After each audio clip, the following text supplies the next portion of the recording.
We welcome in Brad Henderson, Hindu, with Ole Miss baseball. Brad, good morning. How are you? Morning, guys. Good to be back on. Well, we appreciate you. So, what time will you hit the? What time will you get to the stadium today? Well, I'll probably go to the yard around 11, about 2 hours early, and start getting ready and make sure the windows are closed and the heaters are on today. All right. So, what we were talking about this earlier, and the talent on the rosters in Oxford and Starkville compared to years ago. And obviously, you were a hell of a baseball player, so I'm not taking a shot at you by any stretch. Sure, sure. But compare the club and the roster when you played to today, Ooh. and what Bianco and Lafferty and Clement have on the roster today, Brad. Well, it's not fair because, like you said, it was. I played during a time where we only made the conference tournament one time in my 4 years. So obviously we were lacking in several areas. Mississippi State, not so much. They've been so good in baseball since Coach Polk took over that it just year in and year out. In fact, several of the years when I played, they had the number one recruiting class in the country. So, they've always been a staple, and Ole Miss really kind of finally turned that corner. When Mike came here in '01, and since then, and it's kind of been. It speaks for itself. It's been 2 decades of a lot of postseason play. I know the knock has been the only, the 14 team making it to the World Series, but that team compared to the teams when I played, it's not even close. They're just so much deeper on the mound, and then obviously offensively, we kind of got a glimpse of what they could be this year. Really with 12 or 13 guys. So it's a special group. They'll form their own identity this year, and we'll see how far they take us. All right. Walk our listeners through how difficult it is to be one of the starting 8 or 9, however you want to run the numbers. But now, just how difficult it is to be every day in the lineup at Ole Miss. Yeah, to me, you've got the main thing is you've got to be consistent. Where in years past, typically you may have some holes in that lineup. When a staff faces you and you get to 7, 8, 9, you can relax a little bit. But you think about Saturday's game. Hayden Leatherwood's hitting in the 9 hole, didn't play on Friday, and his first at bat he hits a 2-run homer. There are no holes in this lineup, and if you're going to play in this lineup, you're going to have to do it every day. It's not a deal where you can hit 8 or 10 home runs but hit 230, because there's going to be another guy that's going to hit 8 or 10 home runs, and he's going to hit 280 or 320. It's going to be – it would be tough if you're not one of those 12 or 13 guys. I'm not saying it can't happen. You look at T.J. McCants last year, who really – wasn't going to factor in much, and then Chatinier gets hurt and TJ gets a chance, and, is an all-SEC freshman. So the talent is there, but when you get your opportunity, you better take advantage of it. Brad Henderson on the Out of Bounds Show, Ole Miss baseball color analyst. Rebs play Arkansas State, 1 o'clock today at Swayze. You're listening to ESPN 105.9 The Zone. All right, who's the alpha on the team, or who could be the alpha on this Ole Miss baseball team this year? Oh, wow. Well, of course, you got Tim Elko coming back. He's the captain for the 3rd straight year. But he's sort of a gentle giant, and he leads by example. And just the attitude he carries every day. And I'll give you an example of this. He and Kevin Graham and Justin Bench all kind of made a pact to come back and give it one last ride. I had a chance to interview Tim after Friday's game. He had hit a home run, and in between, while we were having a commercial break, Tim and I were just visiting, and he was so excited because he saw the parents and the kids on the field. We haven't had that in the last 2 years due to COVID, and that was what stood out to him. It just shows kind of what this program what being at Swayze means, in his final year. I think he appreciates the little things, so he kind of goes about his business differently. He's going to show up and kind of enjoy every moment knowing this is the last run. But I think if you ask all those guys on that team, he's probably, who most guys are going to look to, especially when the times get tough. Okay, so who's the most vocal? Peyton Chotinier talks the most. Ball of energy, great dude. He's just a fun guy to be around. He talks in between pitches. He's singing along with the radio. He's one of my favorites. We always pick on him because after a tough loss, I always look for him, whether he had a hit or didn't have a hit or had 4 errors, because he's so easy to talk to. He loves to talk. If you ever get to see some clips of him on Twitter or, he's just a bundle of joy, and guys kind of just gravitate towards his energy. Okay. Brad Henderson on the Out of Bounds show. Was there look, Ole Miss is a lot better than Charleston Southern. But was there something on the 27 innings that you filed and could take something away from that series, Brad? Yeah, for sure. The one thing I took away was after the first weekend, there weren't any red flags. You didn't want to see oh, no, I didn't see this coming. Or, this guy wasn't quite as good as I thought he was going to be. The offense was kind of what we expected.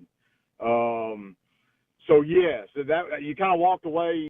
It was business as usual. It's kind of how I took it, and that's no offense to Coach McMillan and Charleston Southern, but he's trying to rebuild a program with 34 new guys. It went sort of as we planned and had hoped for. Okay. The major league trend, Brad, is to smash the ball out of the yard. And, I don't know. I mean, it'll go back. There'll be ebb and flow. But right now it's throw 99 and hit bombs. And there's not a lot of in between. That's right. Do you think that's where we're going in college baseball? Or no, that's just not how the game at the college level will be set up? I don't think it's going to be at that rate where we're in the majors. If you hit 20 home runs, it's okay to hit 220 and strike out 100 times. They're still – and we saw it this weekend. Ole Miss ran a little bit more than I thought they would, or than they have in years past. We saw them sack bunt. We saw them try and bunt for hits. We saw Charleston Southern try the old slash. And you don't see a lot of that in pro ball. And, you're still talking about 18 to 21-year-olds. So, there's still a lot of 18, 19-year-olds, young players that, they're not going to hit the ball out of the yard. And you can't rely on the 3-run homer as much as you do in pro ball. And that's why I really like calling and watching the college game. There's a little more of what we call game within the game, moving runners, and so it gives That's a good point. A little more element, especially late in the game. Now, I still think innings 1 through 6, you're going to play for the big inning, but innings 7, 8, 9, if you've got a mover runner, you've got to be able to play a little bit of small ball. So I think that's the difference in the two, and I much rather I prefer the late inning small ball, and small ball is not a correct word because Tim Elko obviously in the bottom of the 8th inning is probably not bunting runners over first and second, but T.J. McCants might, sure. or Peyton Chotinier might, or sure. Justin Bench might. So, it just brings a little added element to the game, which I truly enjoy. If you had to bet $100, I'm talking lineup. If you had to bet $100 on today on who would make a Major League Baseball roster, there's a lot of talent on this team. Who would it be? Position player or pitcher? Position player. Okay. I think Jacob Gonzalez, and I think that's a pretty easy choice, considering the accolades he's gotten. And I think Hayden Dunhurst has got a real chance out of the 9 that hit. obviously you're going to have some other guys that have some opportunities too, but as far as the pro game goes, they probably, as far as, measurables, that they're probably farther ahead as far as MLB is concerned. Is this potential, does this have the most potential to be the most talented batting lineup that Bianco's had? I think so. And I've said it on air, and I don't want to jinx them. I don't want to put any added pressure on them.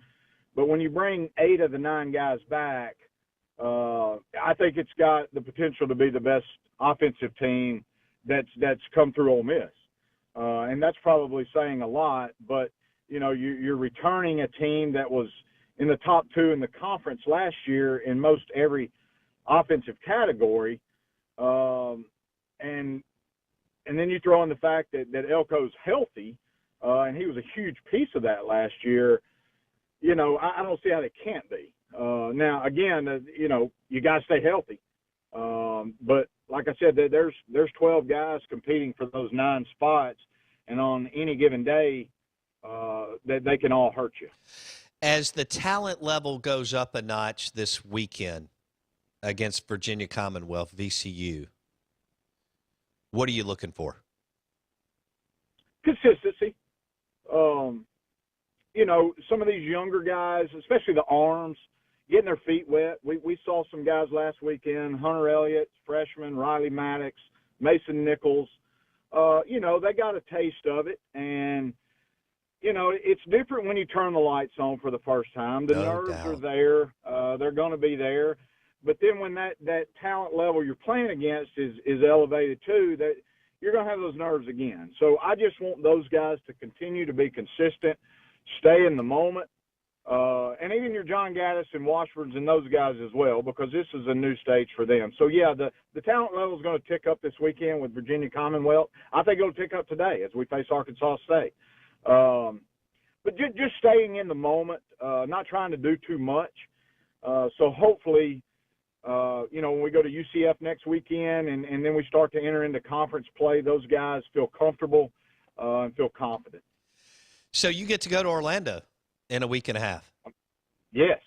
And it was funny. I always look at the weather, and it's supposed to be 78 degrees here next weekend and 80 in Orlando. So I would have definitely swapped the 78 for this weekend, but it is what it is. And, they played us, excuse me. They played us really well last year down here, beat us 2 out of 3. Yeah. So I know these guys are ready to go back and get another shot at UCF. But a lot of baseball before then. Like I said, we've got Arkansas State today at 1, Virginia Commonwealth this weekend, and then we'll have a 2-game series against a good Mike Federico team out of Monroe here next Tuesday and Wednesday. So a lot of baseball before we go to Orlando. All right, Brad Henderson, Ole Miss baseball on the Bucked Up Energy Drinks guest line. Rebs play Arkansas State at 1 o'clock today at Swayze. And then, of course, Brad just walked us through a 3-game series with VCU this weekend.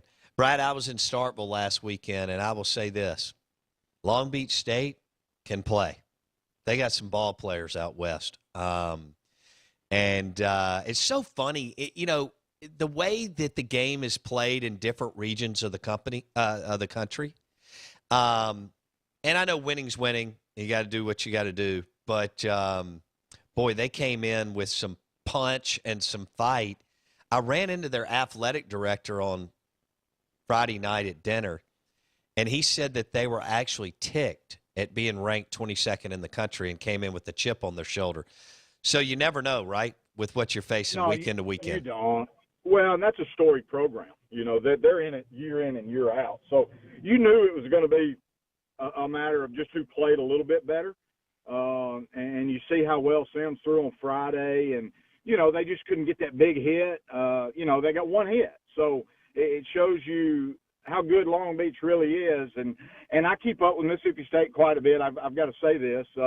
My coworker here in Oxford, his son is Cade Smith, who got the win on Sunday for Mississippi State. God, so he pitched well, Brad. Wow. He pitched really well. Super happy for him.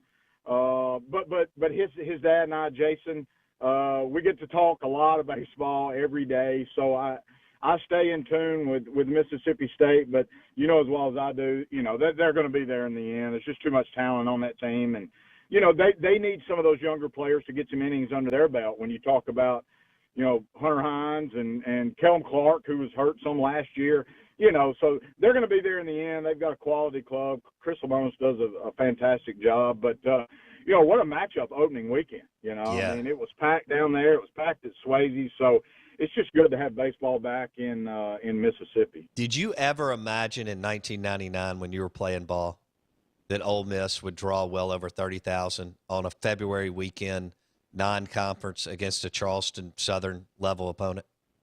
No, I didn't. I mean, and David Kellum and I talked about this on the air. They have more people at inter-squads than we had at a lot of midweek games. Incredible. You know, there'll be more people come to watch them practice than we had at some midweek games. So it just shows you how far it's come. And it continues to grow. You know, they sold more season tickets than they ever have. There's a big fundraising campaign going on now to, you know, add to the stadium with suites and indoor facilities. And so, you know, it's one of those, if you're not building, you're probably falling behind. So, you know, over 8,000 season tickets sold. I could have never have imagined that back in the day. So, you know, kudos to Coach Bianco and all the players that have come through and his staff. So, you know, you just hope to keep building on a good thing. And it's early this year, but I certainly like the trajectory of this team. Man, you know, the baseball players at Ole Miss and Mississippi State, they walk into the Ritz-Carlton every day, don't they, Brad? They really do. And they don't know – I don't think you realize how special it is probably until you're gone. Mm-hmm. But you're exactly right. To walk into either one of those stadiums, and even Pete Taylor Park, you know, at Southern Miss, it's just you know, they've just been built to where kids want to go there. You know, I'll go to the field sometimes. We'll have a 6 o'clock game, and there's kids there at, you know, 10 o'clock on Saturday morning. You know, it's a home to them, and it's so accommodating with the training tables and the lounge areas and the locker rooms. And, yeah, it's amazing how well the alumni have, you know, and the fundraising has allowed these schools to have these facilities. But yeah, it's a blessing to those kids. And like I said, you don't really realize it until you're gone, but it's just some amazing ballparks here in this state. Yeah, if somebody would have said Players Lounge to Brad Henderson or Brad Freeman back in the night, they'd have been like, what? Or even, you know, DeLucci or Will Clark.